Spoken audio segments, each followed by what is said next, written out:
Acte 1, nous prenons le livre des Actes des Apôtres au chapitre 1. Nous prenons à partir du premier verset. Acte 1. Théophile, j'ai parlé dans mon premier livre de tout ce que Jésus a commencé de faire et d'enseigner dès le commencement jusqu'au jour où il fut enlevé au ciel, après avoir donné ses ordres par le Saint-Esprit aux apôtres qu'il avait choisis. Après qu'il eut souffert, il leur apparut vivant et leur en donna plusieurs preuves, se montrant à eux pendant 40 jours et parlant des choses qui concernaient le royaume de Dieu. Comme il se trouvait avec eux, il leur recommanda de ne pas s'éloigner de Jérusalem, mais d'attendre ce que le Père avait promis, ce que je vous ai annoncé, leur dit-il. Car Jean a baptisé d'eau, mais vous, dans peu de jours, vous serez baptisés du Saint-Esprit. Alors les apôtres réunis lui demandèrent, Seigneur, est-ce en ce temps que tu rétabliras le royaume d'Israël? Il leur répondit, ce n'est pas à vous de connaître les temps ou les moments que le Père a fixés de sa propre autorité, mais vous recevrez une puissance, le Saint-Esprit survenant sur vous, et vous serez mes témoins à Jérusalem, dans toute la Judée, dans la Samarie et jusqu'aux extrémités de la terre. Après avoir dit cela, il fut enlevé pendant qu'ils le regardaient, et une nuée le déroba à leurs yeux. Et comme ils avaient les regards fixés vers le ciel, pendant qu'ils s'en allaient, voici deux hommes vêtus de blanc leur apparurent et dirent, hommes galiléens, pourquoi vous arrêtez-vous à regarder au ciel? Ce Jésus qui est enlevé au ciel du milieu de vous, il reviendra de la même manière, amen, que vous l'avez vu allant au ciel. Verset 12, alors ils retournèrent à Jérusalem de la montagne appelée des Oliviers, qui est près de Jérusalem à la distance d'un chemin de sabbat. Amen. Quand ils furent arrivés, ils montèrent dans la chambre haute où ils se tenaient d'ordinaire. C'étaient Pierre, Jean, Jacques, André, Philippe, Thomas, Barthélemy, Matthieu, Jacques, fils d'Alphée, Simon le Zélote, Jude, fils de Jacques. Tous de commun accord persévéraient dans la prière avec les femmes et Marie, mère de Jésus, et avec les frères de Jésus. Amen. C'est l'histoire, vous l'aurez compris, de l'ascension, le jour où Jésus a rassemblé ses disciples, ce dernier jour, alléluia, où il est monté au ciel devant eux, vivant. Amen. La Bible dit que Jésus est ressuscité 40 jours auparavant et il s'est montré à plusieurs reprises à ses disciples. Il leur a donné plusieurs preuves pour leur montrer que ce n'était pas un fantôme qu'ils étaient en train de voir, mais c'était réellement le ressuscité. Amen. Et après leur avoir donné ces instructions, la Bible dit que Jésus monta au ciel, vivant devant eux. Il disparut devant eux dans les nuées. Et la Bible dit que les disciples étaient là, ayant les regards fixés au ciel. Ils regardaient au ciel, ils ne comprenaient pas du tout ce qui se passait. Alléluia. Ils pensaient que c'était juste encore une démonstration de puissance que le Seigneur faisait devant eux. Eh bien non, le maître est monté, il est monté, il est monté, il est monté, il est monté, et il a disparu dans les nuées. Et les disciples étaient là, ils ne comprenaient pas. Ils regardaient au ciel. Et vous savez, cette histoire ressemble étrangement à ce qui s'est passé avec Élie. Vous savez que Élie aussi a été pris vivant, enlevé au ciel vivant. Amen. Si vous voulez lire l'histoire, c'est dans 2 Rois au chapitre 2. Amen. Élie est monté au ciel vivant. Et ce qui est frappant dans l'histoire de Élie, on ne va pas le lire, dans 2 Rois 2, vous verrez que quand Élisée a pris le manteau de Élie, quand Élisée a été revêtu de la puissance double qu'il y avait sur Élie, vous voyez que Jésus aussi a dit à ses disciples que vous allez recevoir une puissance. Amen. Vous allez être revêtus de la puissance. Amen. Et quand Élie est monté au ciel, disais-je, Et quand Élisée est parti, la Bible dit qu'il a rencontré des prophètes, un groupe de fils de prophètes. Et les gens lui disaient, mais ton maître, il est parti, mais il est monté où? Il est parti au ciel, mais peut-être il est tombé dans les montagnes. Peut-être il est tombé quelque part. Laisse-nous aller le chercher. Laisse-nous aller le chercher. Élisée leur a dit, écoutez, ce n'est pas la peine. Il est parti au ciel. Les prophètes lui ont dit, non, non, non, non, non. Quand même, Élisée, soyons sérieux. Nous, on est dans ce travail depuis avant toi. Hein? Comment peux-tu dire qu'il est monté au ciel? Laisse-nous, nous allons détacher 50 jeunes gens, jeunes vaillants. Ils vont aller chercher ton maître. Peut-être qu'ils le retrouveront quelque part dans les montagnes. Oh, j'aime la Bible parce que les histoires qu'il y a dans la Bible sont fascinantes. Amen. Et à force de presser Élisée, Élisée leur dit, mais allez-y, allez le chercher. Et vous savez quoi? La Bible dit qu'ils sont partis, 50 personnes, ils ont cherché Élie dans les montagnes, dans les vallées, dans les forêts, pendant 3 jours. Amen. Ils l'ont cherché pendant 3 jours et ils sont revenus bredouilles. Et Élisée va leur dire, est-ce que je ne vous l'avais pas dit? Ils n'ont pas trouvé Élie. Amen. Et cette image de 3 jours a aussi un rapport avec la mort du Seigneur et sa résurrection. On ne va pas rentrer là-dedans ce matin, mais vraiment ce que je veux que nous puissions savoir, c'est que l'ascension de Jésus, ce n'est pas une fable, amen. L'ascension de Jésus, ce n'est pas une histoire montée de toutes pièces, parce qu'il y avait déjà d'autres personnes qui étaient pris vivants, amen.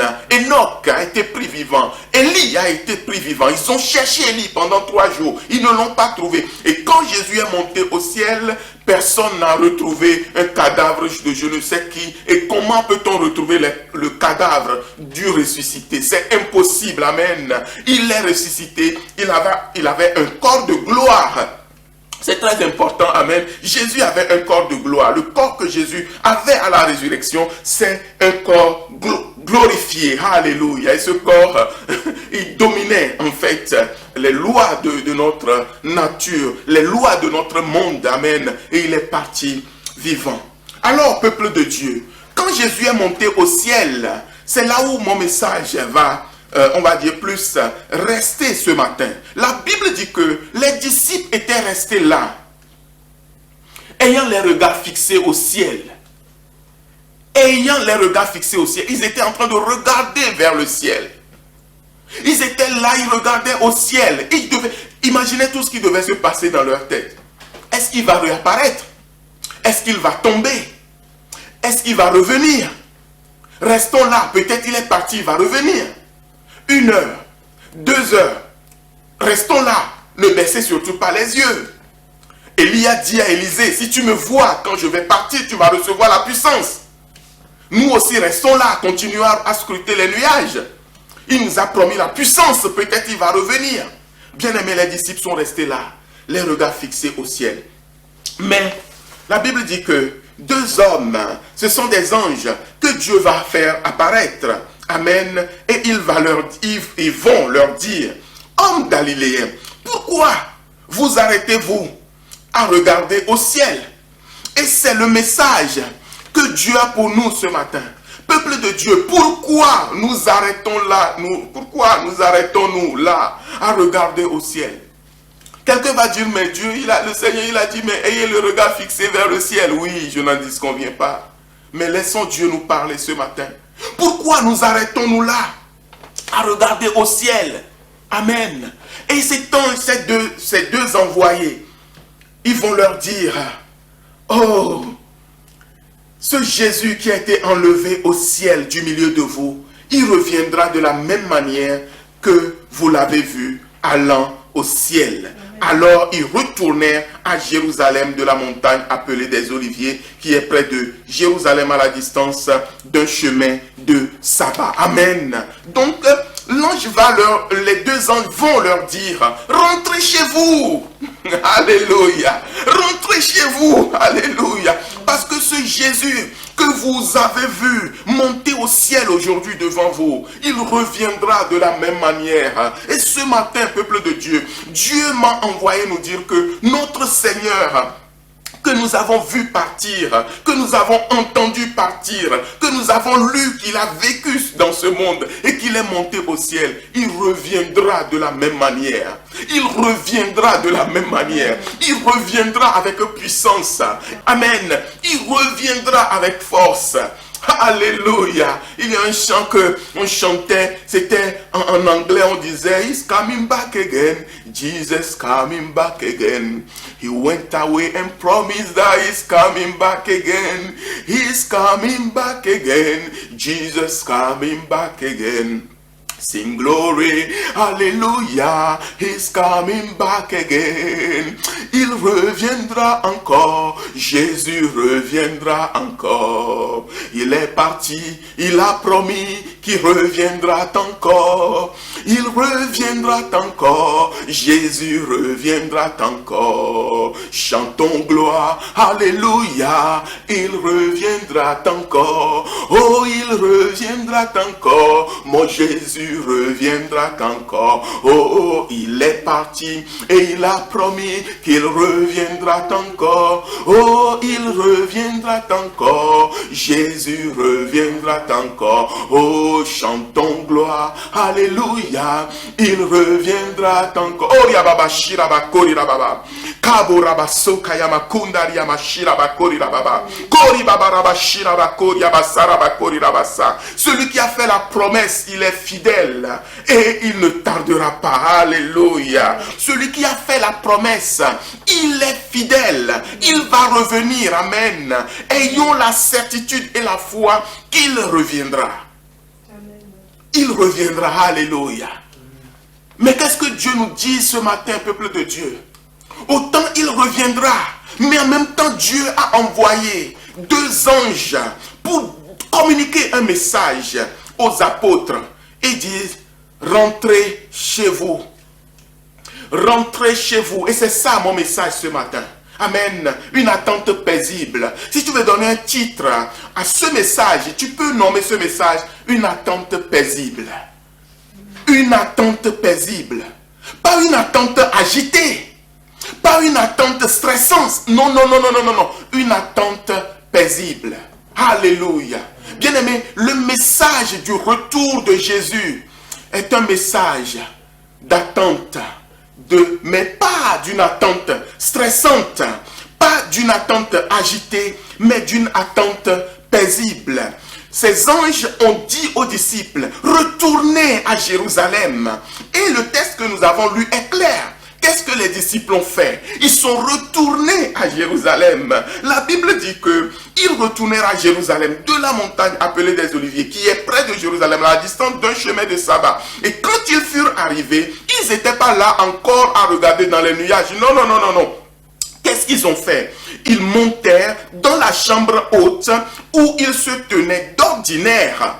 Ils montèrent dans la chambre haute où ils se tenaient d'ordinaire, bien-aimés. Nous avons vu vendredi, c'est ceux qui étaient là, nous avons lu un texte dans Luc 22, que Jésus demandait à ses disciples, quand je vous ai envoyé, sans bourse, sans sac, sans argent, sans chaussures, avez-vous manqué de quelque chose? Ils ont dit non, non, non, non, non, nous n'avons rien manqué. Et Jésus va leur dire maintenant que celui qui a un sac le prenne.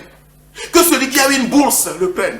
Et que celui qui n'a pas d'épée vende ses vêtements et en achète. Amen. Ça veut dire que les disciples ont compris enfin le message. Bien-aimé, Jésus est monté au ciel, mais il nous a confié une mission. Jésus est monté au ciel, il nous a confié une mission. Jésus n'est pas monté au ciel en disant aux disciples, vous restez là à regarder en l'air. Et des fois, quand j'entends les chrétiens, j'ai l'impression que nous voulons juste rester enfermés dans nos maisons. Nous voulons juste rester chez nous. Nous voulons juste rester enfermés peut-être dans nos églises en disant, oh Jésus revient bientôt, Jésus va revenir, j'attends Jésus. Bien-aimé, ça c'est une attente qui n'est pas conforme à ce que la Bible nous dit. Je répète, c'est une attente qui n'est pas conforme à ce que le Seigneur nous dit. Le Seigneur nous dit que nous devons nous lever pour le servir. Nous avons besoin, vous savez, quand vous lisez tous les évangiles, vous verrez que à plusieurs reprises, Jésus va prendre l'exemple d'un roi ou d'un seigneur et d'un serviteur pour parler à ses disciples. Et à chaque fois, Jésus va dire, il y avait un chef, il y avait un roi, il y avait un maître, il y avait un seigneur. Il est parti à un voyage très lointain. Il a confié telle chose à ses serviteurs. Prenez toutes les paraboles de Christ. Vous allez voir, même la parabole des talents, bien aimés.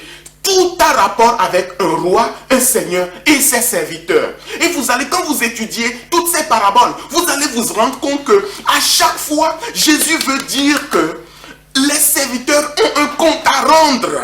Les serviteurs ont quelque chose à faire. Les serviteurs ont quelque chose à fructifier. Et nous sommes maintenant parvenus à un christianisme où les gens pensent que moi je reste dans mon coin, je vis ma foi, je n'ai pas de problème avec personne. Moi je ne veux pas d'histoire, je ne veux pas de problème. Je reste juste là. Oh Seigneur Jésus, je t'attends. Seigneur Jésus, je t'aime. En plus, un jour je parlerai du romantisme.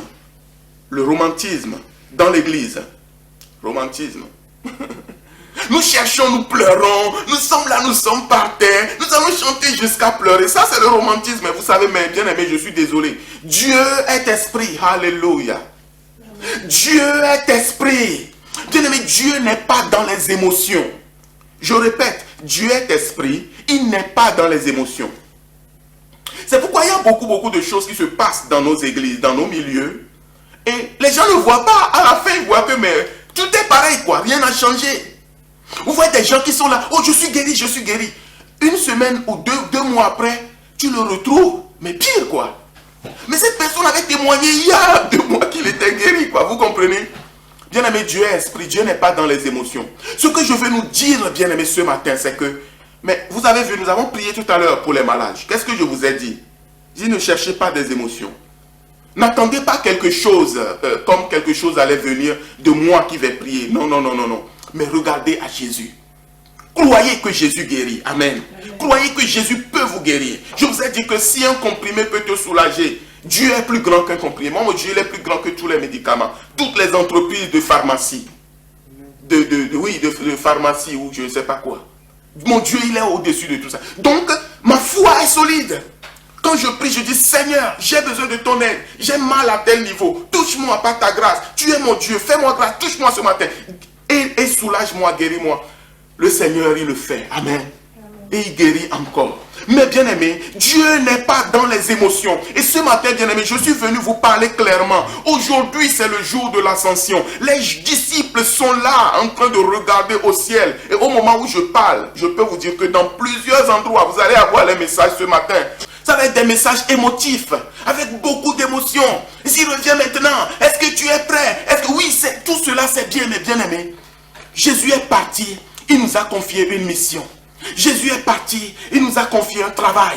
Et je suis là pour parler de ce travail, alléluia. Je suis là pour dire que le maître est parti. Il n'attend pas que tu ailles te cacher dans un coin de la maison, sans rien faire.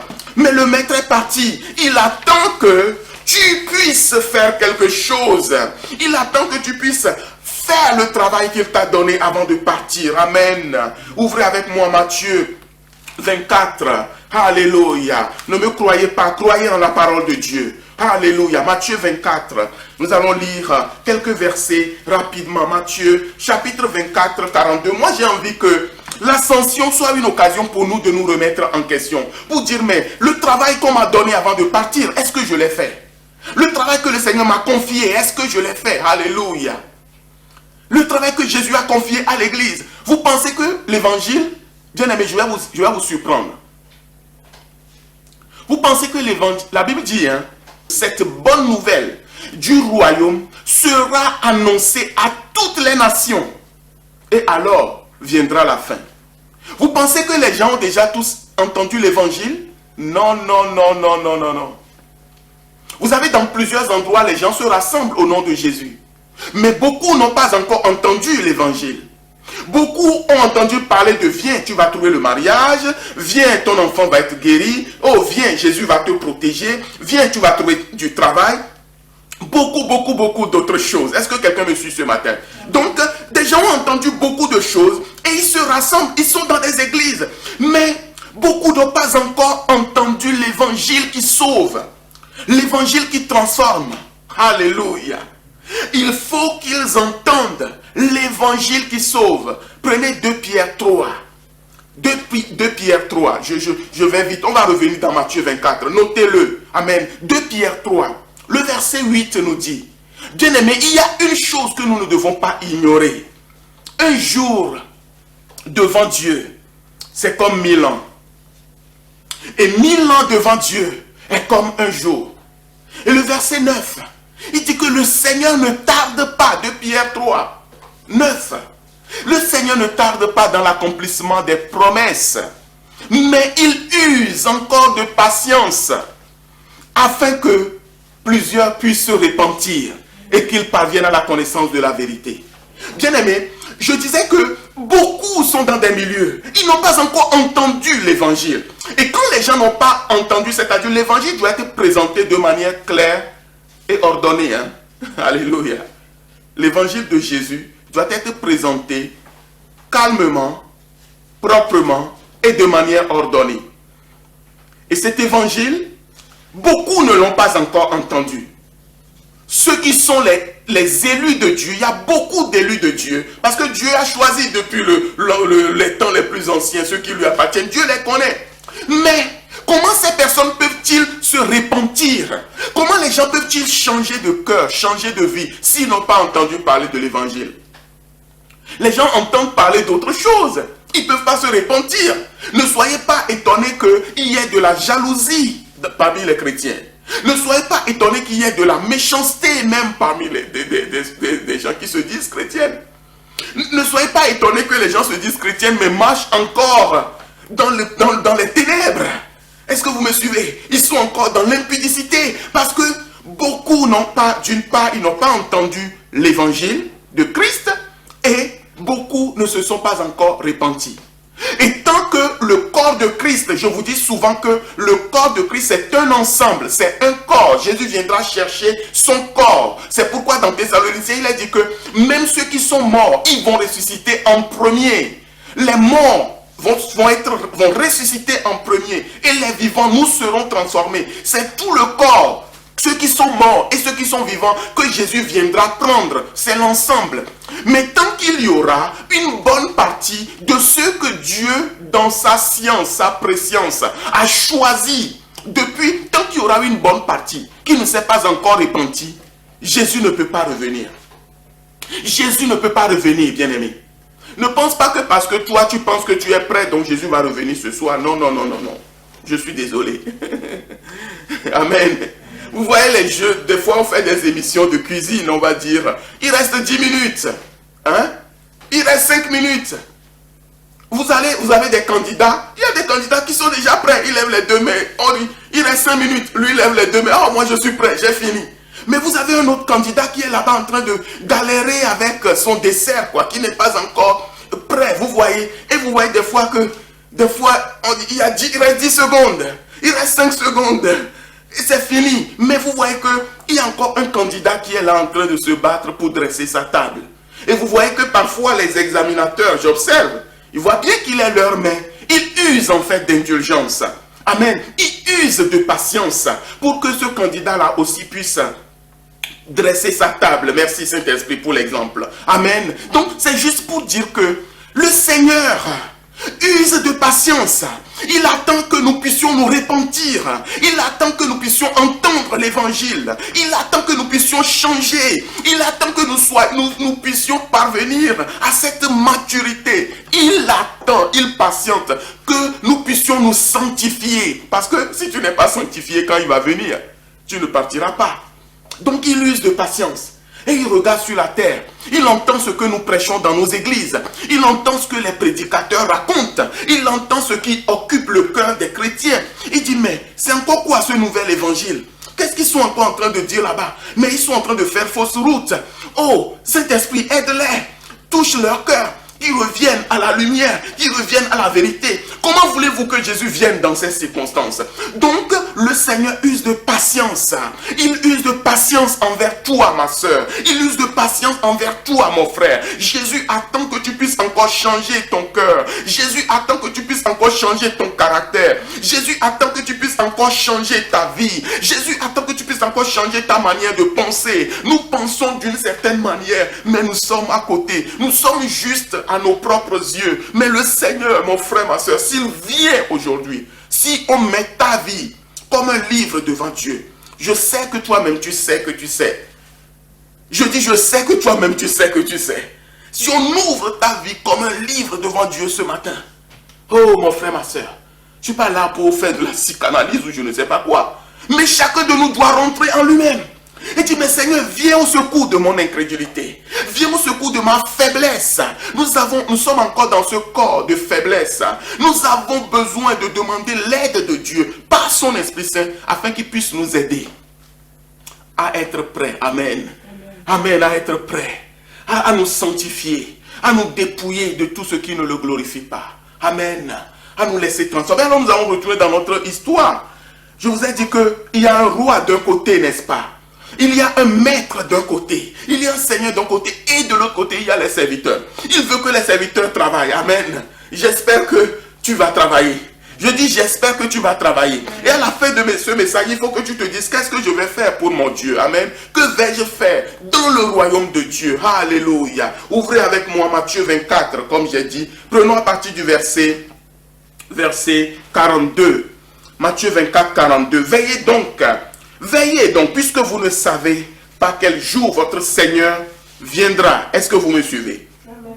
Sachez-le bien, si le maître de la maison savait à quelle veille de la nuit le voleur doit venir, il veillerait, il ne laisserait pas percer sa maison.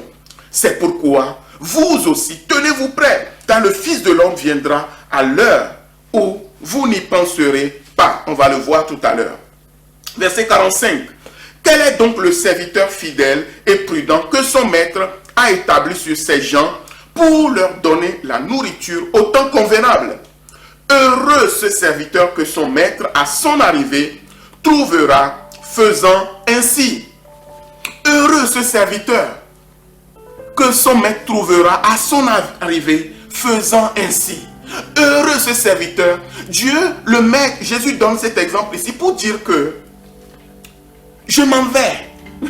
Je vous ai confié une mission. Mais quand je vais revenir, ce que j'attends de vous, qu'est-ce que Jésus attend de nous? Il dit ici, je veux vous voir au travail. Je veux vous voir au travail. Je veux vous voir en train de servir mon royaume. Je veux vous voir en train d'œuvrer pour l'expansion de mon royaume sur la terre. Je veux vous voir en train de travailler dans mon champ. Amen. Je ne veux pas vous voir enfermé dans vos maisons en train d'attendre que je revienne. Je ne veux pas vous voir en train de, je ne sais pas, enfermé dans vos églises, en train juste, en fait, de vous faites juste du bien, quoi, entre vous, quoi. Est-ce que vous comprenez? Vous faites du bien, vous chantez de bons chants, et puis vous entendez une bonne parole, vous dites, oh Seigneur, quelle parole magnifique, mais aujourd'hui tu peux marcher, mon frère, aujourd'hui tu peux parler, que fais-tu pour Dieu? Dieu t'a donné de talent, tu es bourré de talent, mais qu'est-ce que tu fais de ces talents pour Dieu? Peut-être tu as des talents artistiques, tu peux dessiner, mais demande au Saint-Esprit de t'aider, qu'est-ce que tu peux faire pour glorifier Dieu? Alléluia. Chacun de nous a quelque chose à faire, là où le Seigneur le place, dans la dimension où Dieu le conduit. Amen.